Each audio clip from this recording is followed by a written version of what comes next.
Hello mga beshi, magluluto po tayo ng lechon kawali. Ayan po, pinapakulo na po natin yung ating baboy mga beshi. Ayan, with asin na po yan mga beshi. Tapos mga beshi, pinalamig po muna natin yung ating lechon kawali. Mayroon po tayong technique dyan para malutong na malutong yung ating lechon kawali.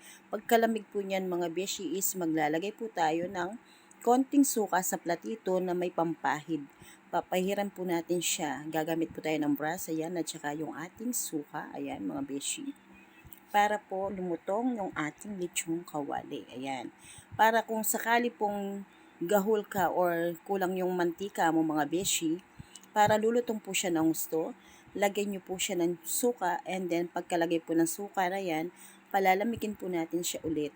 Para po pag naprito po siya is malutong na malutong po yung balat ng ating lechong kawali.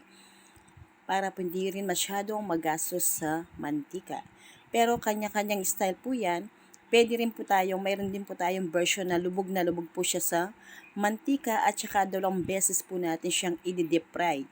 Pagkatapos natin siyang pinrito, ipiprito po natin siya ulit sa kabilang kawali.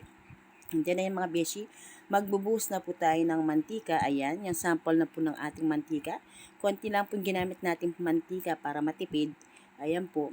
Tapos po, dahil napalamig na nga po siya, pinahiram po natin siya ng suka. Siguradong lulutong po yung ating lechong kawali, mga beshi. Kaya nung pinakulo po natin siya is may asin na po siya agad.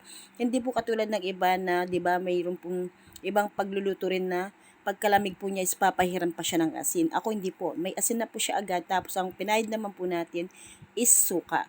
Para po malutong na malutong yung ating lechong kawali, mga beshi. Ayan po, konting mantika lang po yung ginamit natin dahil wala po tayong mantika, bigla ang luto lang po ng lechong kawali yan. Request lang po yan nung nandyan yung ate ko. Nag-request lang po siya noon. Ayan po mga beshi. Tignan nyo po yung ating ninilutong lechong kawali. Ayan. Kung makikita mo po siya, is hindi po siya lubog na lubog sa mantika. Pero lulutong po yan mga beshi dahil nga po pinahiran po natin siya ng suka. Pinalamig po natin siya bago pinahiran ng suka and then pinayaan lang po muna nating matuyo yung nilagay nating suka mga beshi.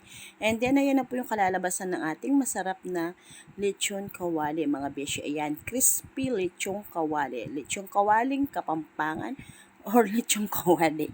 Ayan po mga beshi ko yung ating lechong kawali.